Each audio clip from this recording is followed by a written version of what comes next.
So in this final part of the web conference, with signposting, we are going to pass over signposting. In order to make your presentations effective, remember that signposting is something you need to do also in the first part of the activity.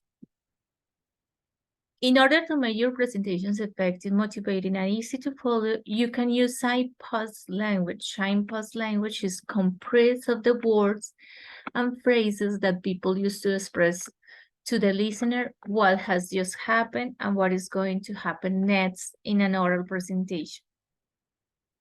So the language, remember that we saw a few phrases above in the first part of the material, and here you find some more and richer information, even further information about all the phrases you can use. For instance, introducing the topic, you can say, okay, the subject, the topic of my talk is, I'm going to talk about, my topic today is, my talk is concerned with, what I want to explain to you today is, there are so many ways to introduce the topic. Overview.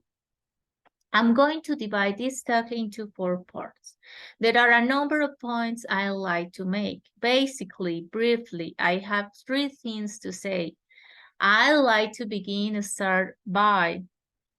Let's start by. First of all, I'll go through, then, and then I'll go on to then next. If you use first of all, you can say, okay, second, and then start using next, then, and finally or lastly, because you are using here like the first, second, third, then, next, finally. Finishing a section, that's all I have to say about. We'll look at this. Would look at is, like summarizing. Starting a new section. Moving on to, let's turn now to the next issue, topic, area I like to focus on is, I like to expand, elaborate on. Now we'll move on to, now I like to discuss. Now let's look at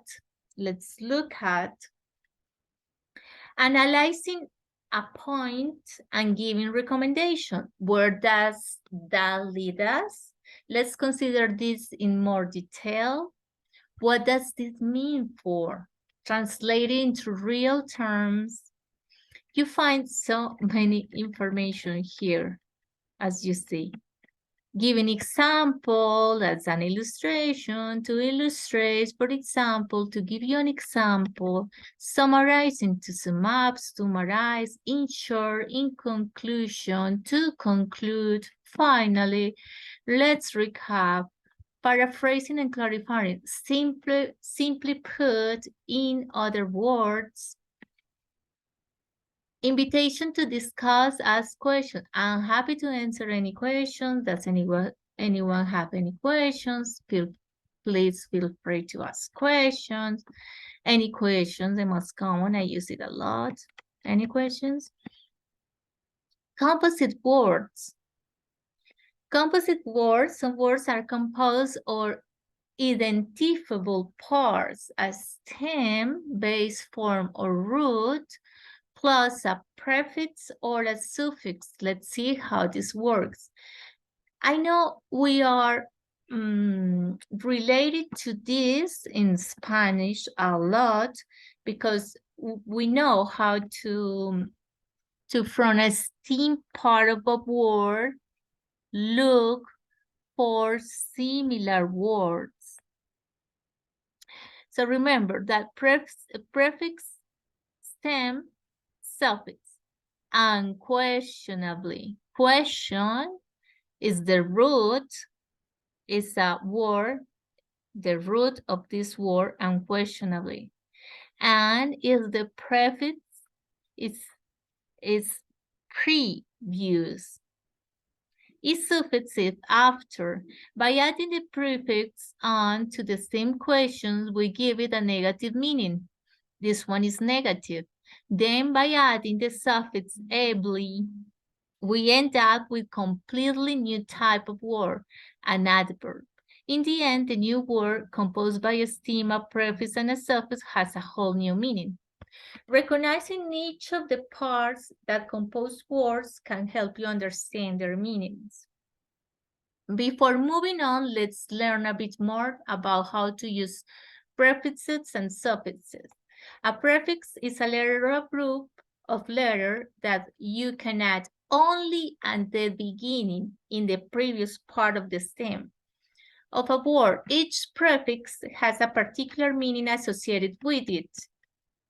Here we have some: poly, multiple, sub, under, bio, you know what bio is, live, nano, very small, multi, like poly, you know, so many, ante, and, for example, nano is related to things that are very small.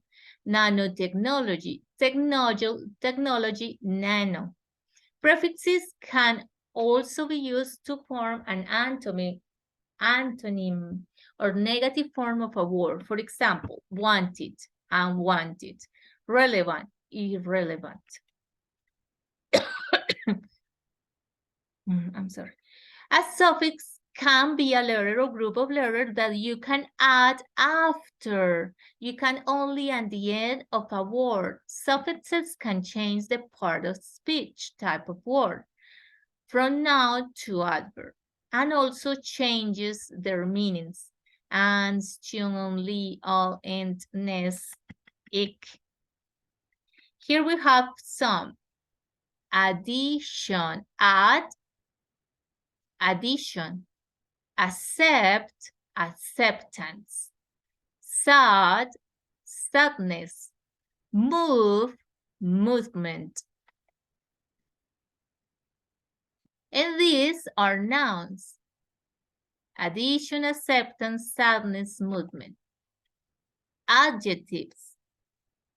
Ambulant, active, drinkable, alcoholic, recreational, absorbent. Adverbs. Clearly, daily, people, chemist, analyst, actor, reader.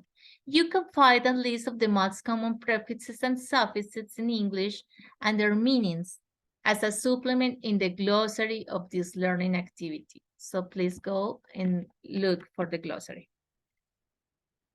And at the end, and this is very interesting information for you to have, you know, like try to do the exercises that are given in the material, in the version we have, the interactive version we have in Territorium, or also at the end of this material you find also some additional exercises. And look also for the support material. Remember at the beginning I told you, you also find exercises there.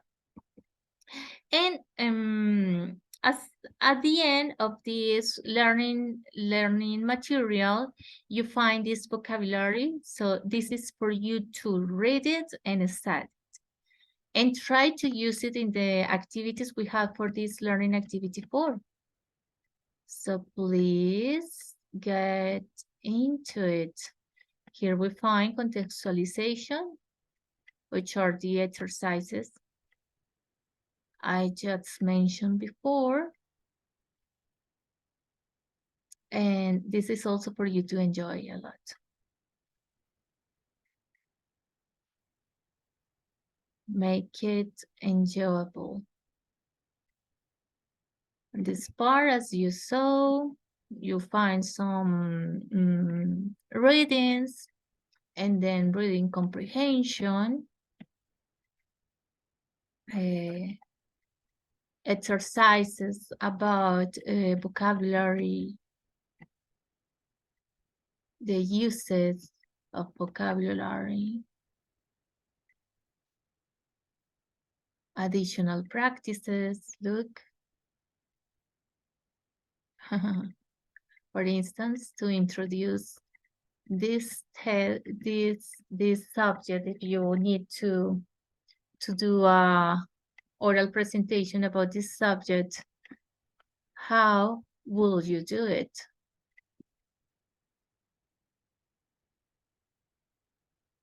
And information about the graphs, describe graphs,